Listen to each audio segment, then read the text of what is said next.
I have with me Mr. P.J. Kurien, Deputy Chairman of the Rajya Sabha. Let me begin by asking him, sir, there's been a storm of protests and some serious allegations have been leveled against you. Well, see, this is not a new allegation. This is an old allegation, repeating and repeating. It was first made in the before the 1996 general election when I contested for parliament. After that allegation is made, I myself wrote to the then Chief Minister to conduct an inquiry. When was this? 96, when Sri A.K. Antony was the Chief Minister. He ordered an inquiry by an IG level officer, one that conduct inquiry. After that, Sri E.K. Nayanar became Chief Minister. Naturally, he may not be satisfied with Antony government's inquiry. He again constituted a team under another IG and conducted an inquiry. Then that inquiry also exonerated me. Then a third inquiry was conducted again at the instance of the left government, Nayanar government. Thus, 3 police inquiry at high IG level have conducted inquiry to call evidences, thorough inquiry, and all the 3 have cleared me of these charges. Of these 3 inquiries, first one is during the UDF government, second and third during LDF government. In this connection, I would like to point out that when the allegation was leveled, I had filed a defamation suit against Sri E.K. Nayanar, the Chief Minister. I won that case in the lower court. Mr. Nayanar and of course the girl both went in appeal to the higher court, that is High Court. And Nayanar was conducting the inquiry against me when he was accused in the defamation case. You can naturally expect Nayanar will try his best to implicate me, because otherwise he will have to pay defamation.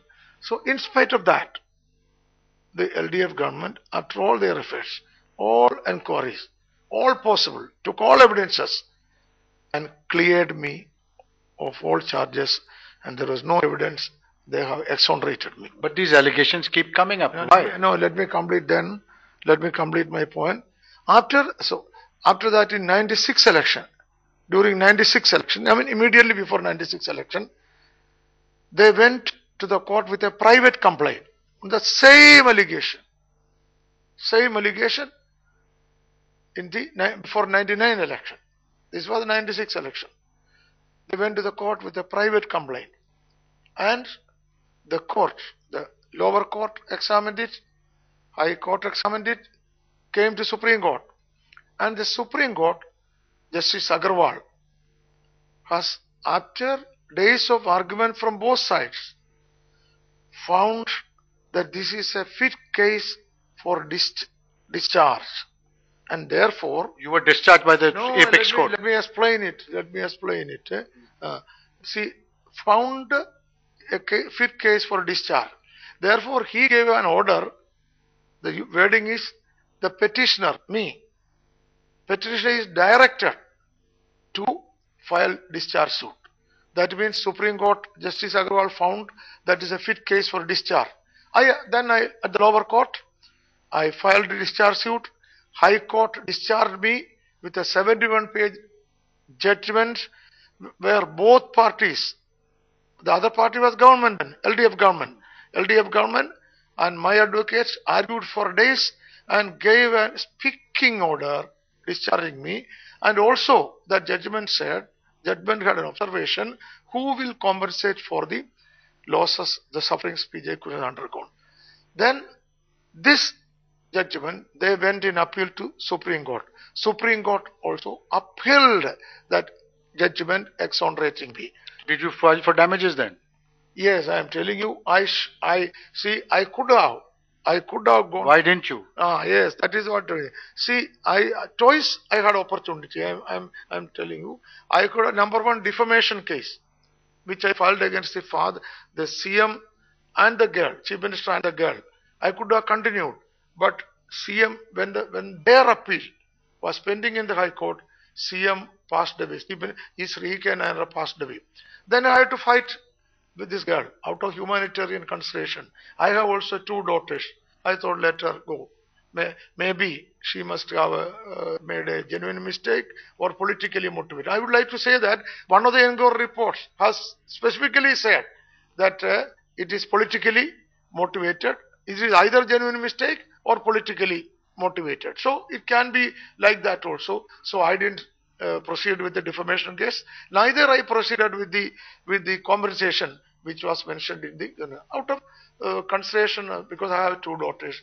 But sir, the same girl, her family has written to the Congress president saying that, how can you as deputy chairman preside over proceedings when rape cases are being considered or crimes against women are being considered? See, that is a very interesting part. Something I can't understand. Yes, she has every right to anybody, including the Honorable Congress person. That's a different thing. But I was finally discharged in 2007 by the Supreme Court and early 2007 by High Court. Why do you think they didn't? No, that's what I'm asking you. I am asking you that they could have asked for a review. They would have protested. They did not even utter a word of protest. The last 5 years, neither Achyutanandan, this mother or this girl. So are you? Let me complete. Did not say anything. They could have done. After 5 years, now they are raking it up. Number one, to have political advantage during the next election. Secondly, perhaps to give an impression to the people that I am one of the accused in the other main case where 36 people judgment has been remanded. Because the people say Suryanelli case and some people perhaps think. So you are not an accused in that? No, not at all. I am not at all an accused. Same team investigating team who charge sheeted 36 people, 40 people, how exonerated me. They didn't find any evidence me. So I am not an accused there at all. My case is not remanded. My case is disposed of by the Supreme Court as I am innocent. Therefore, they want to create a suspicion that is this, maybe that, and then. Mr. Kurien, is it your case? Are you saying that this is all politically motivated? That this girl and her family has been set up by her political opponents in Kerala? Yes, I have. And who are those people who are setting it up? No doubt that CPM and some of the political adversaries of mine are using it because the allegation first came in '96, immediately before when I was going for election. At that time, they went to the Supreme High Court for a CBI inquiry. After I won the election, they withdrew it. Then the private complaint they filed before the '96 election. And interestingly, I tell you, recently there was an interview in a weekly by a associate, by a colleague of the girl's father. Saying what? Saying that he knows, he was working with them at that time. He knows and that there was a conspiracy against Kurien to implicate him. So this is a politically motivated case. That is the case. It's already on record. Okay, so you say this is a politically motivated case. Yes. But are you willing to tell our viewers that your conscience is clear?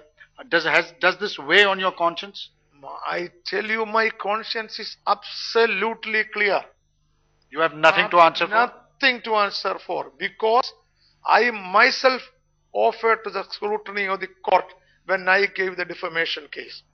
I cooperated with all inquiries constituted by a UDF government and LDF government under 9R, who is an accused in my defamation case, who wanted to fix me also. I cooperated with that.